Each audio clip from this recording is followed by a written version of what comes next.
Welcome back to Figs Talks Fights. I'm your host, Brian Figueredo, and today we're going to get into Conor McGregor claiming himself the greatest of all time in mixed martial arts, if not the second greatest, but mainly tied for first. Okay, sure. But before we get into that, look, as far as commercial success goes, as far as pay-per-view buys, as far as box office draw at the gate, pulling in the money, getting everybody who doesn't watch MMA to start asking questions about MMA and ordering MMA, and hey, maybe sticking around for a fight or two later. Sure. You can't take that away from Conor McGregor. Love him or hate him, that is his status. But GOAT, as far as performance in the cage, yeah. Put the fucking brakes on for a second. I don't think so. So let's get into what he said. Instead of just paraphrasing, I'll read exactly what Mr. McGregor had to say about himself as far as GOAT status. So, GOAT thread, as you would say.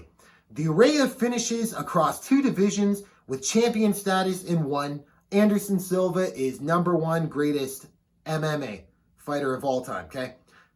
But my array of finishes across three divisions, have to say Jared Cannonier did the same thing, but anyhow. Yes, Jared Cannonier, heavyweight, light heavyweight, middleweight, has finishes in all three of those divisions. No one's talking about him. Back to it. With champion status in two, I'm number two, if not tied for one. However, still being an active fighter, number one is fully secured by Career and easily. His words, not mine. Get into all that in a sec. GSP is in at number three. Much less array of finishes, but champion status in two divisions. He's far behind though. Reasons is because he left 170 pounds after much damage was taken and a questionable decision. He's referring to the Johnny Hendricks fight. Also get into that. Never re-engaged 170-pound successors. He hasn't re-engaged 145-pound successors. We'll get into that. And bottled the Anderson Silva fight. Only moved when one-eye fighter presented itself. Played safe. All right. His words, not mine. John is number four, maybe tied number three. More array of finishes than number three and is still active but champion status in just one division. Reasons, multiple lackluster decision performances and questionable decision win. Attempting to play safe at heavyweight entry, avoiding the champion. Okay? All right. What else does he have to say? Clarity on Silva's number one spot, most stylistic finishes on the resume, from kicks to the face, up elbow, albeit outside of the UFC. Now, that was a great fight. Go back and watch Anderson Silva versus Tony Freakland in Cage Warriors. He's not kidding. Literally, up elbow, knocks Tony Freakland out cold. Unbelievable, okay? I think this took place in 2005. Go back and watch that fight if you haven't seen it. Tie plum knees leading to broken facial bones. Long list of jaw-dropping finishes. Myself and Anderson have done the most exciting, important finishes in the sport. One more on George John decision that will clear why I originally gave George 3 and John 4 before maybe tied a 3. A lot of John's opponents were Anderson Silva's 185-pound opponents, but the array of stoppages was not there or nowhere near Anderson's despite the weight advantage to do so. And when asked about Mighty Mouse, love Mighty Mouse, always give him credit. One of the most skilled, but in a limited competition division. He eventually left the top tier organization after losing a match that was then 1-1. Plus he lost his upweight world title attempt against Dominic Cruz. Get into that in a sec, because half of this shit isn't true. So, let's riff it. First of all, Anderson Silva and Conor McGregor, putting them on the same level, and we're talking about accolades, resume, inside the cage. Not the stuff that happened outside the cage, okay? Although Conor's done some poor things outside of there. Look, I already said it in the beginning. I'm going to say it one last time. As far as commercial success goes, pay-per-view buys, live gate, all those records, he has it. Greatest commercial success in mixed martial arts, easily. Okay? Moving forward. Comparing his resume to Anderson Silva, look, not even close. I think Conor McGregor made his debut in April of 2013 in a UFC Fight Night Sweden card, taking on, oh geez, now it's going to freaking drive me nuts. Who the hell did he debut against? Doesn't matter. It'll come back to me, okay? And then going on from there, taking on Max Holloway, taking a year off, okay? He had not took a year off because of anything other than an injury. He tore his ACL inside the Max Holloway fight. Remarkably comes back to fight 11 months later against Diego Brandao. Sorry, it came back to me. Marcus Brimage was who he had his debut against. But anyhow, takes out Diego Brandao, then takes on Dustin Poirier, Dennis Seaver, Chad Mendes for the interim featherweight championship, then unifies the featherweight championship against Jose Aldo in 13 seconds. Incredibly done. Then wants to move up immediately. No title defenses. Wants to move up immediately to lightweight to take on Rafael Dos Anjos. Dos Anjos pulls out 2 weeks before the fight with a broken foot. Takes on Nate Diaz. Loses in the second round. Rear naked choke. Then takes on Nate Diaz in a rematch 5 months later. Wins a decision that some people thought Diaz won. I will give McGregor the nod. I thought he won rounds 1, 2, and 4.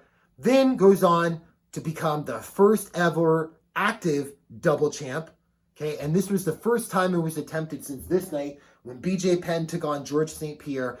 Unsuccessfully. Look, McGregor pulled it off beautifully, putting on a clinic against Eddie Alvarez. He's now your featherweight and lightweight champ, okay? Takes a bit of a hiatus, has a kid, comes back, fights Floyd Mayweather for 10.5 rounds in a boxing match. Incredible feat to go 10.5 rounds with one of the greatest of all time to ever box, okay? Then takes time off from there, comes back, fights Habib, has one good round with him in round 3. Other than that, he did get the brakes beaten off him by Habib. Looked better than some of his previous opponents. Look, that's no shame. Habib does that to everybody. At least up to 28-0, nobody's been able to figure out Habib, okay? And then takes his time off, has some trouble outside of the cage once again, came back last January and takes on Donald Cowboy Cerrone. I think he beat him in about 42 seconds, okay? Let's talk about Anderson Silva for a sec. Anderson Silva came into the UFC on a hot streak as it was, all right? Okay?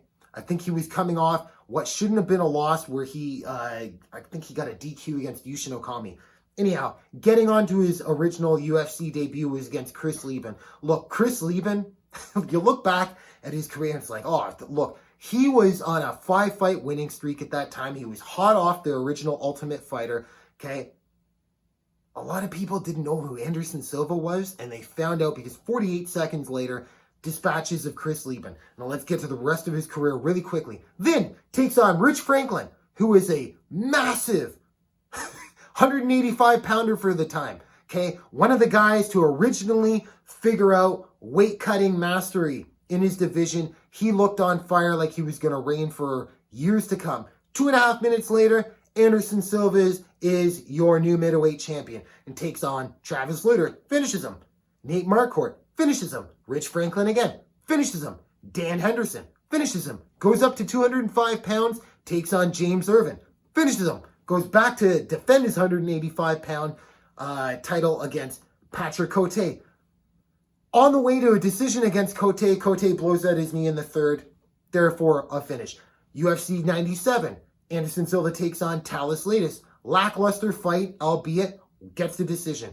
Then goes back up to 205 pounds, taking on Forrest Griffin after he freshly just lost his title. Okay, so he's one fighter removed away from being the light heavyweight champion. Finishes him in an embarrassing fight. Forrest Griffin looked like he didn't have 0 professional fights against a guy like Anderson Silva. Made him look like a fool. And Forrest Griffin, look, say what you want about him. The guy has wins against highly touted opponents. He had heart. He was a great fighter. Anderson Silva made him look like he didn't belong. Then goes back down to 185. After the Anderson Silva, he had that boring fight with Damian Maia. Say what you will, okay? Moving on.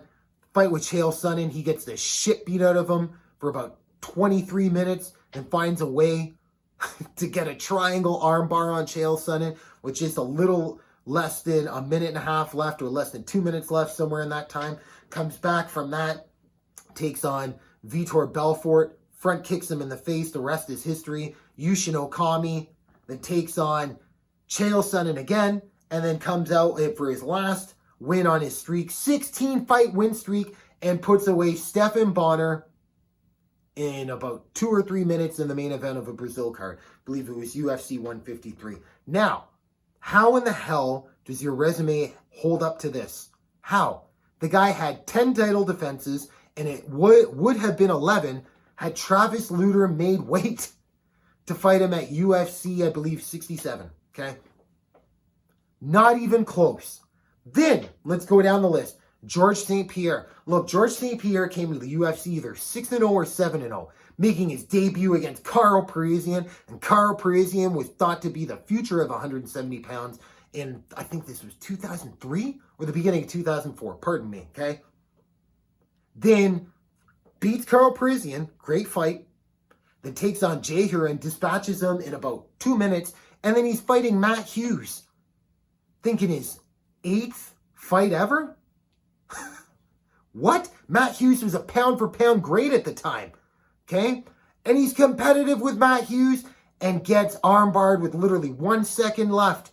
From there, St. Pierre brings himself back, takes on the Mayhem Millers of the world, the Frank Triggs, the Sean Shirks, beating out the whole old guard, then his generation taking on the BJ Penns, getting his rematch against Matt Hughes, finishing him, having a bit of a Hollywood championship moment, loses his next fight right after winning the belt. I don't know, McGregor did the same thing against Diaz, but anyhow, against Matt Serra, okay? Then comes back from that. Now he's fighting a new generation of welterweights with the Josh Koscheck's, takes on Matt Hughes again for an amazing trilogy fight, gets his revenge against Matt Serra. Then he's taking on the John Fitches of the world. I mean, John Fitch, when St. Pierre fought him at UFC 87, was on a 16-fight winning streak.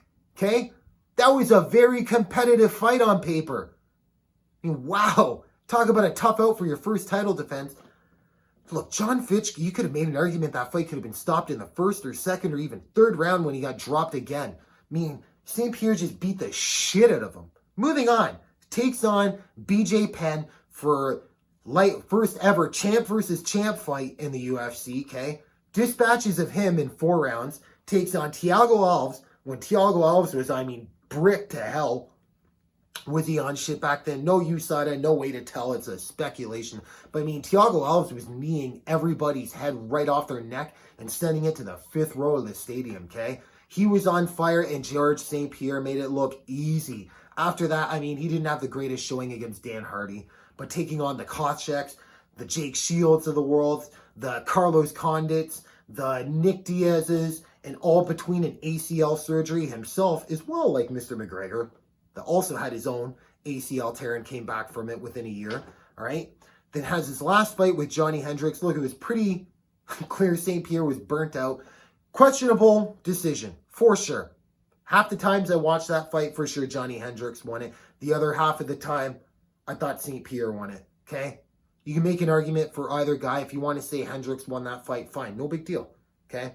St. Pierre walks away from that sport, or walks away from the sport, comes back 4 years later and takes on Michael Bisping. Look, you can say whatever the hell you want, but a one-eyed Michael Bisping. But a one-eyed Michael Bisping, Anderson Silva couldn't take out at the time, okay? A one-eyed Bisping took out Luke Rockhold when Luke Rockhold was for sure the future of the division. A one-eyed Bisping took out Dan Henderson, who gave him his most embarrassing loss ever at UFC 100, one of the most brutal KOs I've seen in my life. Still holding true to this date. Bisping gets his revenge against him, then St. Pierre comes back, drops him silly on his ass, puts on a clinic with him in the first round. Second round's competitive. Third round's looking a little iffy. Then drops him silly on his ass and chokes him unconscious. 9 title defenses, comes back after a 4-year layoff, takes on Michael Bisping, puts him out cold. And the resume he has is better than that? I don't fucking think so. John Jones, look, say what you want about the John Jones PED thing. I shit on John Jones a lot for what he does outside of the cage, okay? I'm not trying to be a hater. It's just the fact that I think John Jones is one of the most talented fighters we'll ever see in our lifetime. And I just want the man to get his shit together, okay? Quickly, just run through this. Andre Gusmao, Stephen Bonner, Jake O'Brien, Matt Hamill. Should have got the win on that. If not, it's a no contest. Forget about it, Steve Mazzagatti. Then Brandon Vera was hot at the time. Matyushenko was still a beast for 40 years old in that fight. And then wins the title against Shogun Rua, defends it against Rampage Jackson, Lyoto Machida, Rashad Evans, Vitor Belfort, Chael Sonnen, or Alexander Gustafsson, Glover Teixeira, Daniel Cormier, gets stripped of the title for being an idiot, comes back, beats Ovince St. Preux, gets suspended for being an idiot, comes back, faces Daniel Cormier, gets suspended for being an idiot, comes back, Alexander Gustafsson, Anthony Smith, Thiago Silva, and then takes on Dominic Reyes just last February in a fight that I thought Reyes won. Just as much of an argument you can make for Hendricks and St. Pierre. In fact, I think more confident that Reyes won that fight than Hendricks won the St. Pierre fight. Different topic for a different day, but still, John's still the champion. Look, John Jones had 8 title defenses, plus his comeback, re-won the title, okay?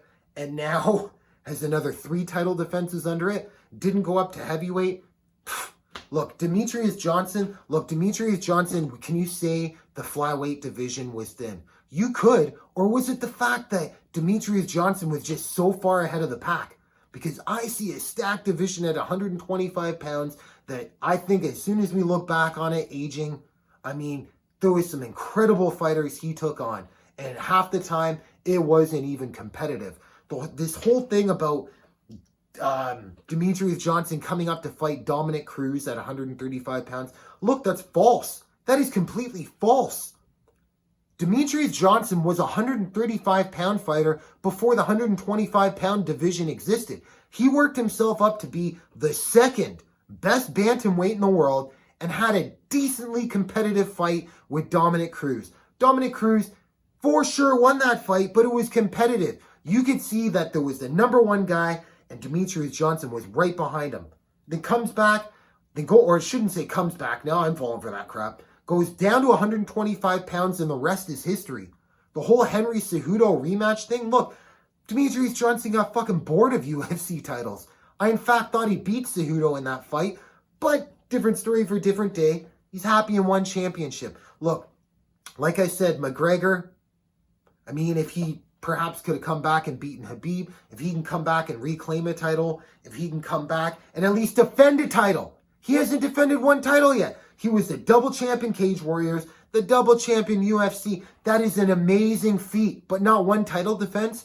What do you think is harder? Showing up and being your best on 2 different nights in 2 different weight classes, or showing up and being the best fight after fight after fight after fight after fight, no matter what's going on in your personal life, which was what his argument for losing to Khabib, hurt foot and was, hung over. Look, you don't think the John Joneses, the Anderson Silvas, I mean, I doubt the St. Pierres have the hungover days, but I mean, you don't think shit was going on in their lives?